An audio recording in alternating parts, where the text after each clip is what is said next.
there are great consequences, but there's also consequences where sometimes you see like your competitors might get, it feels like they're accelerating so much faster, or they're growing at this scale that you aren't, or they're all, getting purchased and bought up by, one particular company, and so it's like I have to still be like, yeah, but this is like the path that I'm choosing. Welcome to Reward, the podcast of The Trust. We are the show specifically for women entrepreneurs who want to build businesses into the multi-million-dollar revenues and beyond, but especially because we know the reward is much greater than that. I'm Allie Brown, and I'm excited to introduce you to these diverse female leaders from a variety of industries, women making huge impact and who are unwilling to settle for the status quo. On the web, visit jointhetrust.org to learn more about our modern community for forward-thinking 7- and 8-figure women entrepreneurs. That's jointhetrust.org. See you there. Now, get ready to enjoy this episode's powerful conversation. Dafina, are you in Connecticut? Yes, I'm in Connecticut, Westport, Connecticut. Yeah. How often do you go into the city? I go into the city like 2 to 3 times a week. So I'm there Monday, Tuesday. And then like this past week there, I was there like 4 days in a row, and I just hit my wall. It was like, goodbye, New York. Like, yeah. you're What is very New York loud. like It's a now? lot What is going. New York like after, post pandemic? And, I heard people were leaving New York. Now they're coming back. What's the Yeah. deal? It's if I'm being honest, it's hard. I've lived in New York. I had brought my little baby twins when they were like 8 pounds to New York. I think they were like maybe 8 weeks old. And to be all like stroller mom all around the city. I never felt as safe like 2013 up until, right before the pandemic. In the city, it was just like this amazing, safe. Even there's always stuff, you need to be aware of. I wouldn't say that now, right? Like it's a lot more, I think more when I take the subway, and I think it's challenges that a lot of cities are facing of the unhoused, the mental illness challenges, even for people who aren't, um, you know, there was a young woman who was like getting married and from Long Island and had like this amazing life ahead of her. And she just like, I don't know, she just like hit this woman over the head. Like she snapped and hit this woman. Someone fell and like hit her head and died. Like it's just stuff like that where you're just like, this is crazy.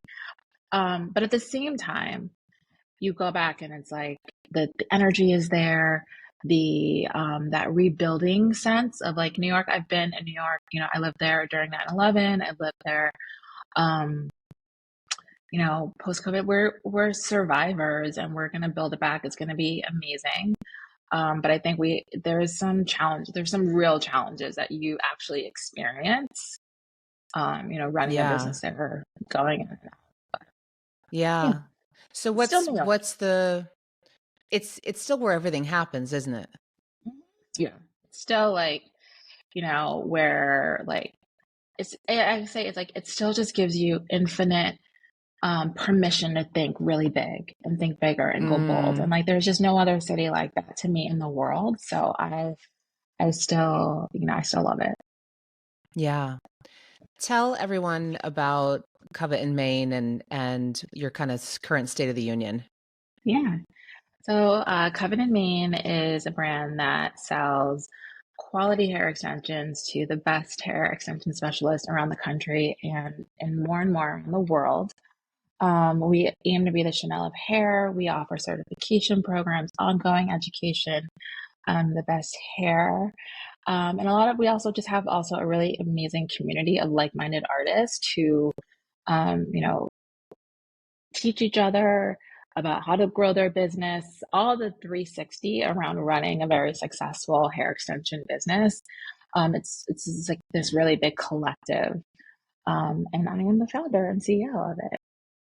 Yeah, and it's in your family, isn't it? It was Yeah. the Yeah. hair the hair business.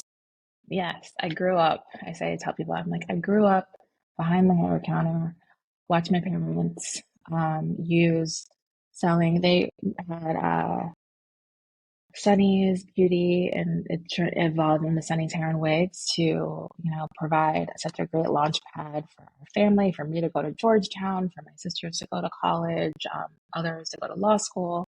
Many of my friends, work there as well.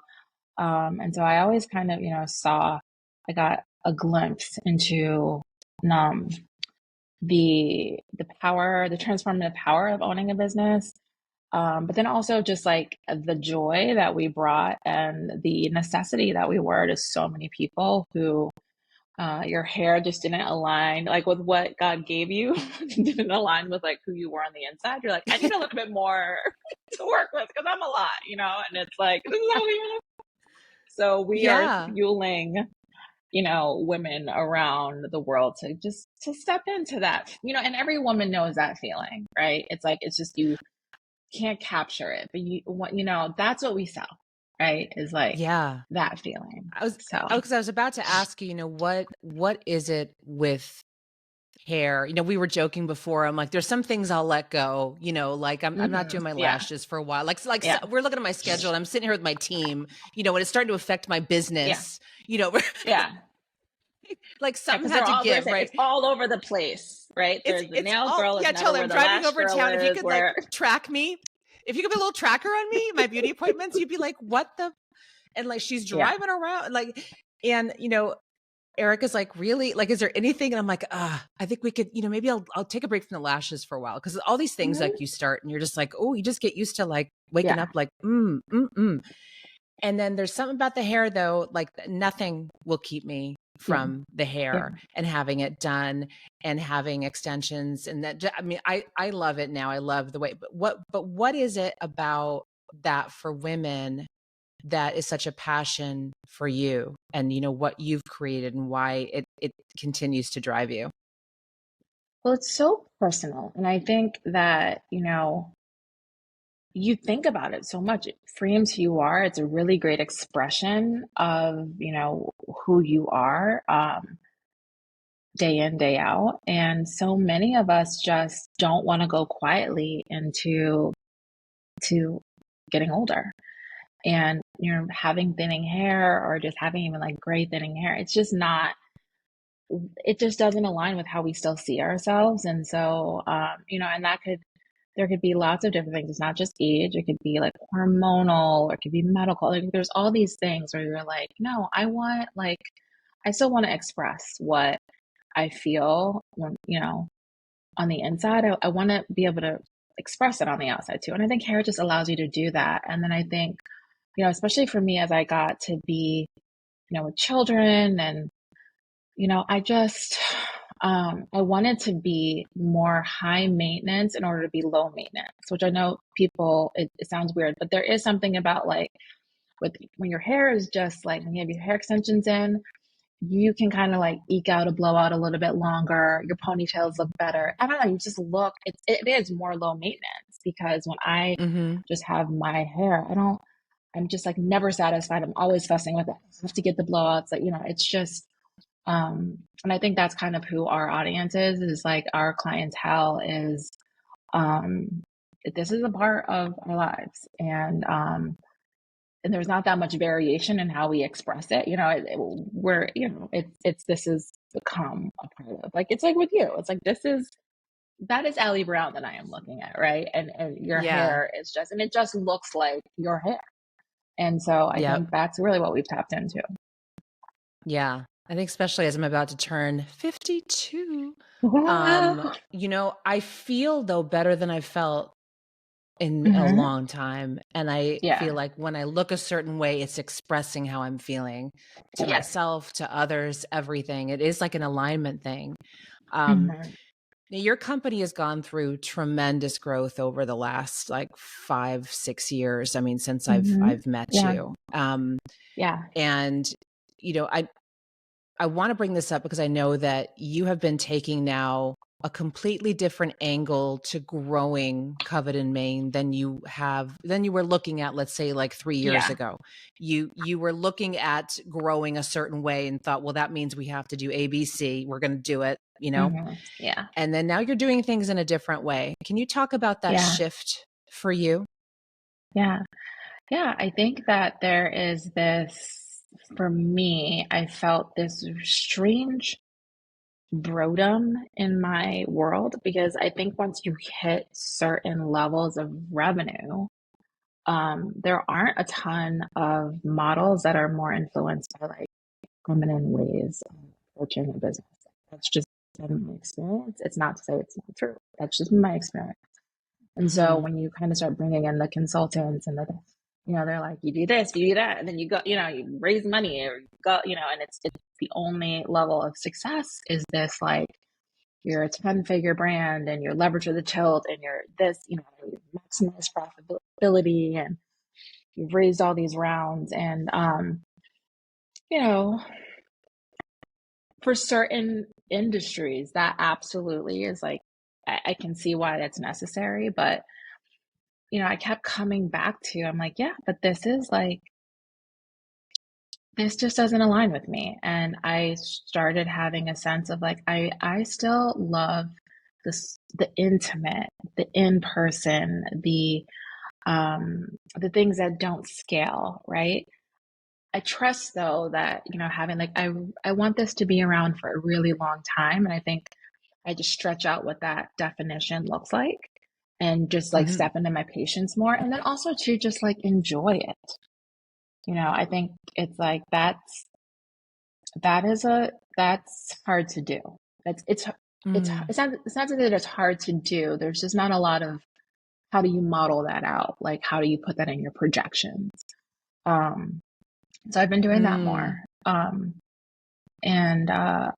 And it's not like always like a smooth thing. There's still sometimes you wake up in the middle of the night, because you see that there's consequences of your decisions. And so, I tell people it's like you have to, there are great consequences, but there's also consequences where sometimes you see like your competitors might get, it feels like they're accelerating so much faster or they're growing at this scale that you aren't, or they're all, getting purchased and bought up by, one particular company and you're, so it's like I have to still be like, yeah, but this is like the path that I'm choosing. And I think what's challenging for me and what I struggle with is like being okay in the good and the bad of that, like just leaning into the choice more. Mm. Um, and not, and then, because the challenge is if I don't and I start to waffle and go back and forth, that's where like it gets super. And I think even when you saw me, that's when like I show up as like the agent of chaos, where you're like, where has Dafina been? Like, she's been here, there. That's where I start to get really dangerous. Mm. And so it's a hard line. It's a hard line to take. It's not a hard line to take. I think it's just when you've chosen your path, it's just knowing you got to keep going. Yeah. I love you shared that because it's so many levels. We it's interesting. I'm kind of just putting this together as I'm talking to you because I work with all these women, and there's all these women in the trust as well. And I'm observing kind of the levels of growth, and we're so confident in this certain zone, then we'll like pass a milestone or something. And then we kind of question. It's like another cycle of questioning, Yeah. looking around, thinking that there must be people who know stuff we don't, which of course there's Yeah. always experts, consultants, people we Yeah. want to bring in. But it's a defining moment. And I see it happen for many women at that level where like you get to the place you're like, okay, I don't know what I don't know. Let's bring in these people, Yeah. right? And you may try it for a while or you may embrace it or, but that something may happen that you're like, you know what? No, this isn't aligning for me. Like how they say Mm-hmm. we have to grow and what Yeah. growth actually is. So there's Yeah. this whole thing about, scaling, for example, like everyone comes in Yeah. like, I want to scale. Yeah. I need to scale. I need to scale. Yeah. Growth to you sounds like it's different than the scaling prescription. Yeah. Yeah. It's definitely it's more going deeper, going more elevated, like being able, like with our certification program. There's the fast way to go, which is to, have people do it online and you kind of hand them, they upload stuff, and there's nothing wrong with that. And that's where you get scale and you remove all the friction of people having to fly in and come in a room and take a moment to like be centered. Um, there's the people cost of bringing in the trainers for that, feeding people, entertaining them, all of that. But for me, it just was like, no, I think for that feeling that we've been talking about, in order for that, for a practitioner to really be able to stand in power and offer that feeling, they need that confidence. They need that pouring into, they need to show up with like a beginner's mind. And you can't do that to me in a way that is like super scalable. It's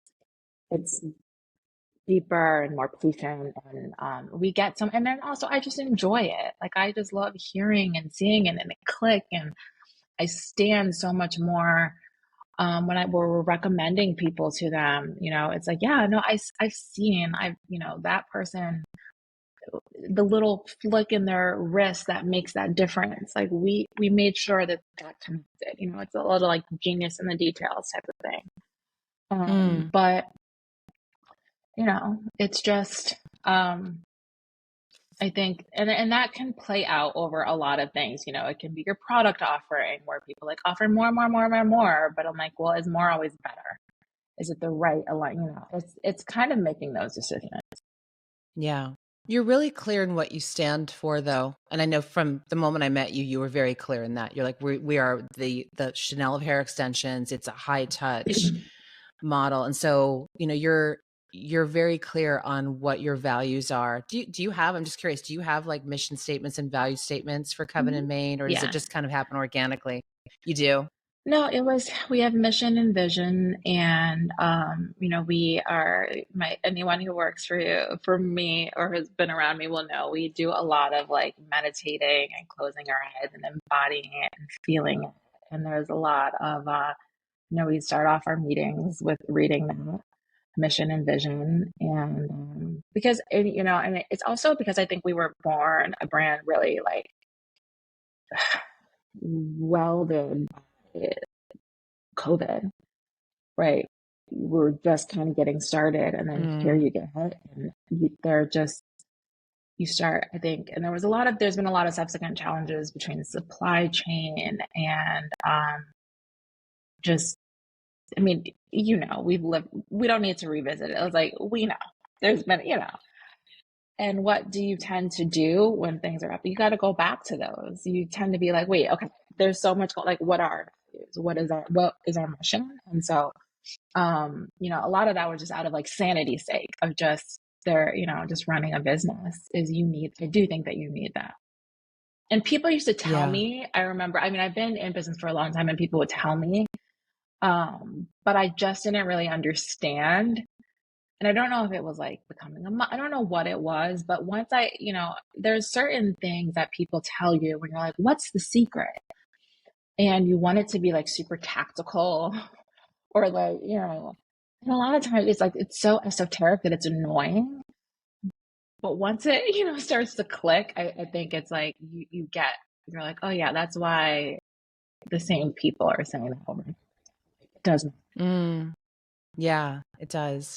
What's interesting to me is knowing your background was based on a lot of relationships and how that ties Mhm. in actually to how you really hold the values high of relationships and, taking time to build those. Can you tell everyone a bit about, your background in the music industry and real estate? Yeah. And because now it makes so much sense what you're telling me to tie back to that. Yeah. So I have this like, the long story short is that I started in real estate. I didn't start in real estate. I actually started in fashion. I worked with a lot of, at the time, emerging hip hop brands as a buyer at Bloomingdale's. And then I lived in New York City. All my friends were like, we were in the industry somehow. I started doing real estate sales, and I had clients like John Mayer and different Broadway producers. And I was going to LA, and a friend of mine was like my music manager. She was managed by the same management company that managed like Outkast and Scarface and Jagged Edge, all these big artists at the time, and still to this day. Um, he needs an assistant in LA, and I went to LA like very much on a whim, with a friend who was a music video director who is now a very, very successful um, director named Natsukis. And so it was just this time where it was like all this creativity going on. I learned so much in the music industry. I ended up getting more into like film and television development. And but because I was an assistant, I knew all the other assistants. And in Hollywood, the assistants have all the power. They get the schedule, they make stuff They'll happen. get something in And front of the so, boss. They're like, all right, I get it on her mhm, desk or his yeah, desk. And yep. yeah, yeah. And so when I went back to real estate in LA, it was like I had a really good book of my referrals, and so I got to work with artists like Jay-Z and Beyonce and Nick Cannon, and well, and then also just my friends and other people, other managers in the industry, and it was and I was at Sotheby's on Sunset Plaza, which is like now I feel it's like selling Sunset. Like before there was a selling Sunset, that's how our office felt. And Mm-hmm. the those those that management team, which just really taught you. Sorry, my AirPod. I'm like very dramatic. They just taught us a lot about the client is first. Being humble. That we're a service provider. Our ego is out of the way, and just like little simple things. Like, our sales manager was like, "You always take the worst parking spot. You never." He's like, if I go to any of your open houses and you've parked in the driveway or you've parked closest to the house, he's like, "You're Mm. gone." You all, and it's like something very little, but like I very much take that approach to this day, where it's like we are, I'm like a very looking at it like a servant led leader. Like I'm here to humbly serve, to respect your time. It's not about me. I say that to my team a lot, because they're like, you should be in content more. And I'm like, yeah, but I'm here to like facilitate the voices and help serve our clients who are stylists, who are busy, who barely get to take a bathroom break and have to remember to order this and pick up their kids. And like, it doesn't need to be about me. Like all they need to know about me is that I'm here to serve and and bring ease and remove friction to their lives. And that's really what Yeah. I've always looked at with whatever role that I'm in, is that I'm just kind of here to serve. Yeah. I know lately you've been incorporating more content to help your stylists Yeah. learn to run their business and be profitable as well. Mm-hmm. So when did that happen naturally, or did you decide that strategically? Like they're going to need help with this. It's a Yeah. relationship builder. It's always been, I mean, for me, as I said, I grew up in the industry, and I watched a lot of stylists come into my parents' store, and just over time when they were young and like the young thing on the block, and there's drooped in designer and this and the latest car, and they never kind of made those like strategic investments into more of like a passive income flow. And so it's a hard thing to wake up and you start having arthritis and your back hurts and you haven't built out a team underneath you, and now there's like a new trendier younger person that people want to go to. And I saw that Hmm. people kind of coming back and being like, I need a job, or do you know anyone who's hiring, or and to have had so much money just kind of fall through their hands, it really stuck with me very early on. And I still see that to this day in the industry. Mm. So for me, I just I look at it like cauliflower, right? Like a lot of times people don't want to talk about these things. So I'm like, well, how do we dress it up and like, make it like dressed in, like deep fried cauliflower with like this amazing sauce on it? Like, how do we get those, nutritional value things like wrapped up kind of sexy. So Yeah, it's not part of the always doing sexy hair something. industry, right? Yeah, it's Yeah. different. And Yeah. everybody kind of like tunes out and nobody wants to hear about like setting up a solo 401k or thinking about why you need to build a team or an assistant or thinking about maybe you should buy your building that your salon, and I get it. So we've been trying to bring it in more of like, I call it the rich bee. I won't say the word because who knows? I don't want to get, but Oh, book club. you can. Um, That's, yeah. yeah, you never know. So It's okay. we've been doing just the Rich Bitch Book Club. For me, it was just a way also too of like that's what I consume. I love reading books about financial mindset, about how to run your business, like just really understanding and reimagining what wealth and abundance is going to be like. And I think that we as women can bring a whole new set of conversations to this because we are, when I was born, you had to have somebody co-sign if you wanted to get, a credit card or start, so we are just this first generation that really gets to like, let's bring our conversation to, and let's kind of, Mm-hmm. I think men tend to approach it like, do this, do that, do that. And I think there needs to be a little bit of unpacking of like, you know, why do I not feel worthy? What would it take for me to feel worthy? How do I make sure I take care of myself first and not always worry about taking care of everybody else? And then we can Mm. start having financial conversations. Are the ladies getting it? The ones that, well, first of all, I love that you offered the book club because it's optional, right? And obviously if they raise their hand for Yeah, that, they're yeah, interested in these yeah, exactly. topics. And so Yeah, are you starting to see shifts with them?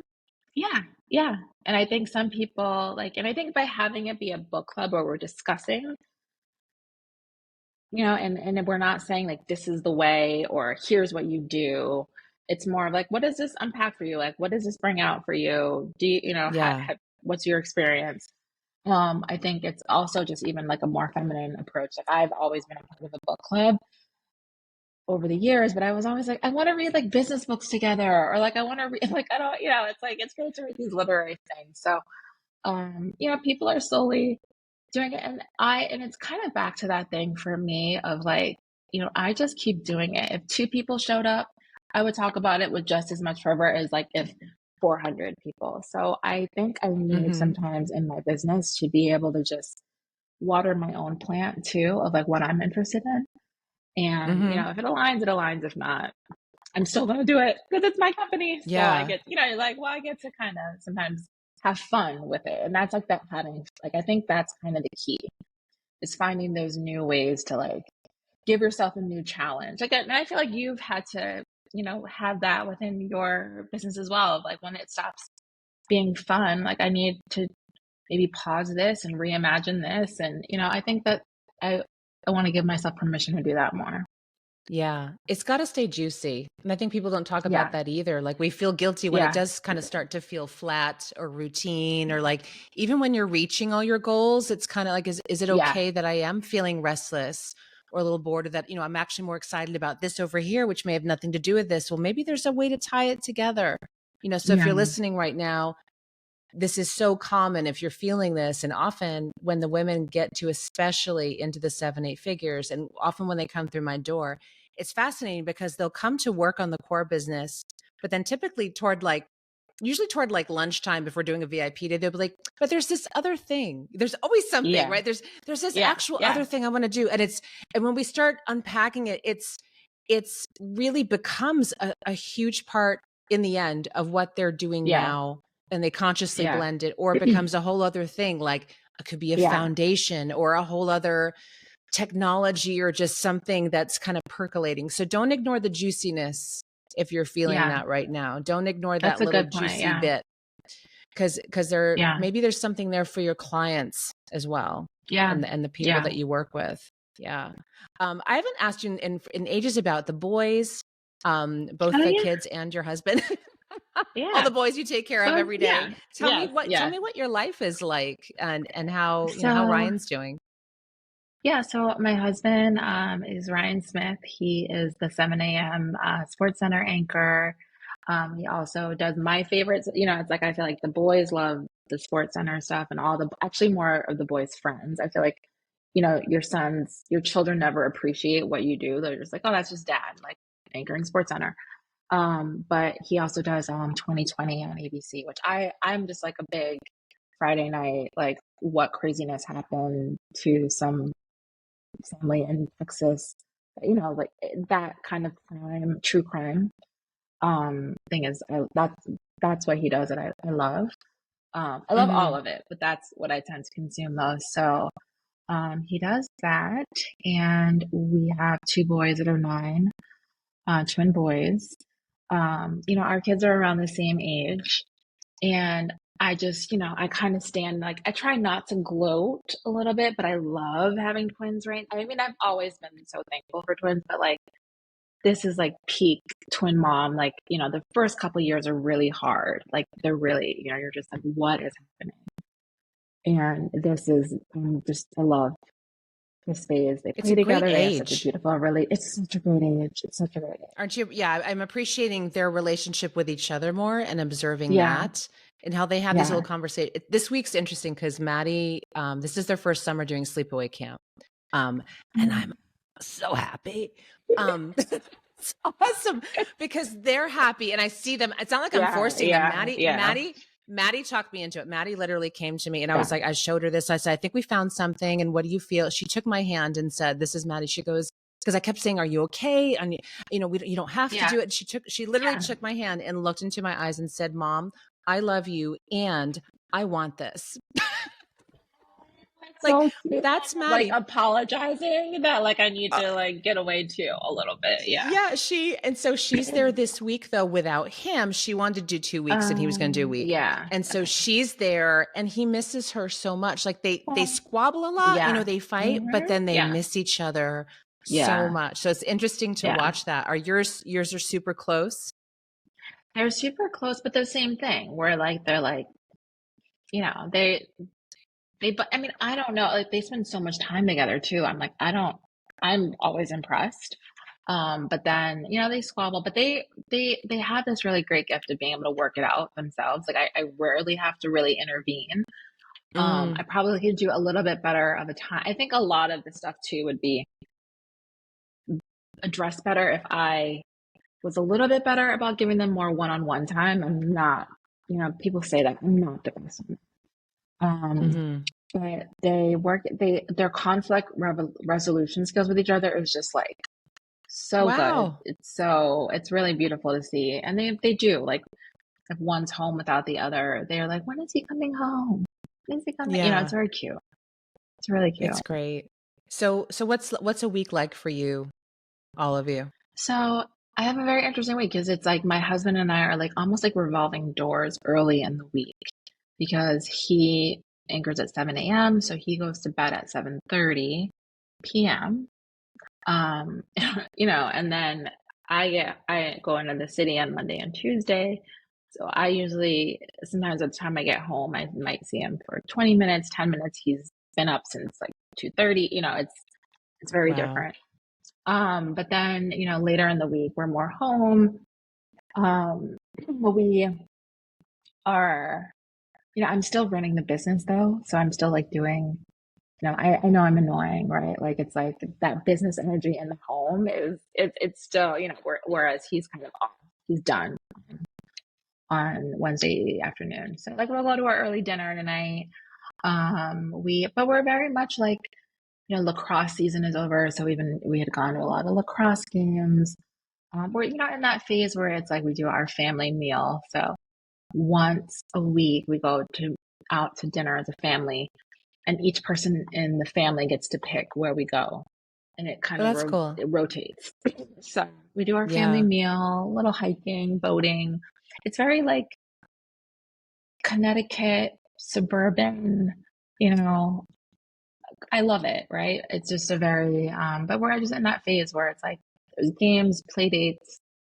We'll do an occasional, you know, date night occasionally, but it gets hard. Because it's like he's on this morning schedule. Yeah. And you know, anyone who's married to someone who has like that different schedule, You know, it's not like just like a switch that you turn off and all of a sudden you're up until 1 o'clock in the morning. Friday. Yeah. Yeah, I know what I was just So, thinking. This is random. Do you remember that there was a really old movie called like Lady Hawk? And I forget who was in that, but like she was a hawk and he was, I think he was a wolf. This is random. And someone's going to look it up and say, this is totally the wrong movie you're talking about. But it was like one would turn in, like they were lovers, but then they were cursed. And like one was the hawk during the day and one had to be the wolf at night. Like they never got to be with each other yeah, fully. like Like, balance each other. Yeah, and they would yeah, see each other like at sunset or sunrise. yeah. That's kind of you guys It's like, I not too miss you. far off from Bye. us. It's not too far off from us. But one day they were At all. reunited on the same schedule. But Yeah. that's good. I'm glad you guys are having. I remember during COVID seeing you on the Zooms for the trust, and like that's when he was working at home too, and like I think you flipped your camera and you were like, "Oh, actually, look, here's Sports Center," because you were It all was like in on one one, room. yeah.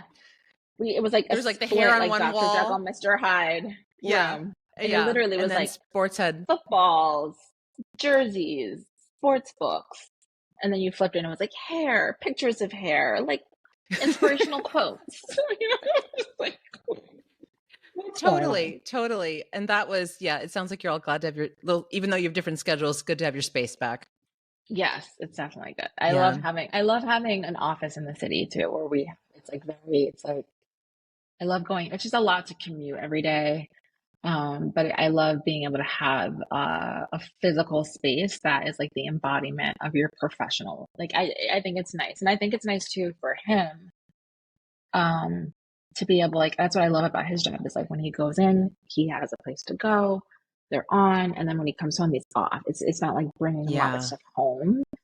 And I've even been thinking about I don't know how you feel about like I know it's like it's nice to work from home, but I've been thinking about like sometimes I don't Yeah. love it. I've had a lot of it. And I think COVID did that for a lot of us. Like it was a whole new world for the corporate people because they're like, wow, I can work from home. And we're all like, no shit. We've been doing this for like 20 Yeah, years. Like whoopee doo, yeah, you know?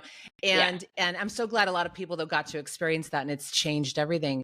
And at the same time, like I have a co-working space now booked for my team that we go to once or twice a week because we need that change of environment. yeah, And also they see, and yeah, I'm doing this today from the house because I have a whole back room for our business stuff and studio and stuff.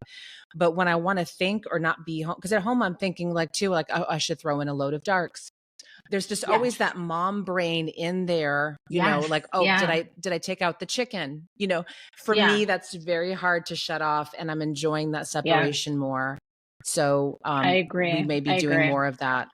Yeah, And you more just of bring that. a different and like more decisive. You're in this. You're not like code switching and kind of going from this caretaker. Oh, the backpack. It I don't know, there's a different me that makes these decisions and like decides to go bold or take a risk than packs the backpack for beach day. And Oh, sometimes it's you nice to have just nailed it. separation. That's a quotable. It's a different me that makes the decisions. Yeah. You're right. Mhm. I And I think, I don't know, I know personally I need that clear transition. And now I understand why at the end, do you know how a lot of men need transition time after their job? And like we saw a lot of our Yeah. dads do this, right? They come in the door. My dad built Yeah. himself a den in the basement for a little, and Yeah. watch a sci-fi show. And then he'd come up and then look happy to have 3 children and a wife Yeah. and Yeah. but Yeah. he needed that kind of transition. And I find I need that too. I really need Yeah. that to change Yeah. into like bold business badass brain and then Yes. back into like nurturing mama, like, I'm going to roast Yeah. you the chicken type of thing. Yeah. So, we're all figuring it out and we're all doing it in We different are. ways, but it's worth noting that, when you feel like you do feel a bit like bipolar sometimes, like you have these totally two Yeah. different brains and ways of thinking. Yeah. Yeah. Yeah. It's different ways of thinking and just different energy that like bounces off of me, and so I'm sounding. I think a lot of people who experience this, you know what I mean. It's not like you're a totally different person, but it's just there's different parts of your brain that you're Mm-hmm. retrieving and needing to like exercise, and we're all figuring it out. I think that's Yeah. the thing that kind of takes solace in. So Dafina, what is the reward? I think the reward for me has been being able to paint my own picture of what success in a balanced life looks like. I get to pick the colors and the texture and the subject and and making sure that I've learned this concept of like giving myself, I literally a lot of times will look at like a permission slip, and I'm like taking this permission slip and giving myself permission to be, put some boundaries up on when I work and how I work and with whom I work. Permission slips to make decisions that make sense for me and my family first, sometimes, or for me and the business first. And really just building out a culture, a family, traditions, this like full circle that is like reimagined, and it's a new addition to and it makes sense and it aligns with me. Doesn't always make Yeah. sense to other people, but I that visual of me like pulling that permission slip for me has been really powerful, and that's really the reward. Yeah.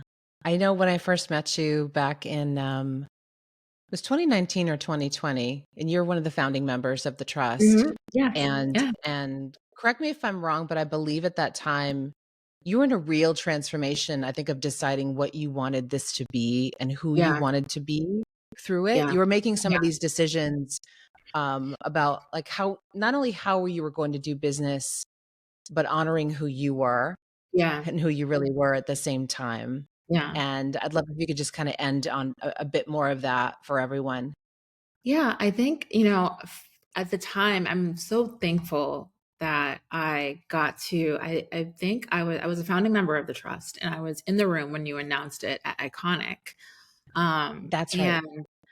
And I knew what you were painting. I was like, I had really found, I had a hard time of finding a room in which I was given permission to think bigger, but also think, as I'm saying, in alignment. Like it's a difference. It's not just like go scale and go big and everything. It's like this alignment and bigger thinking. And um, it it came. I'm so thankful because it came at such a pivotal time that really held me through when as I said, the mission and the vision, you have to go back to a lot of times when during COVID, a lot of us had to kind of go back and be like, wait a second, what are we really about?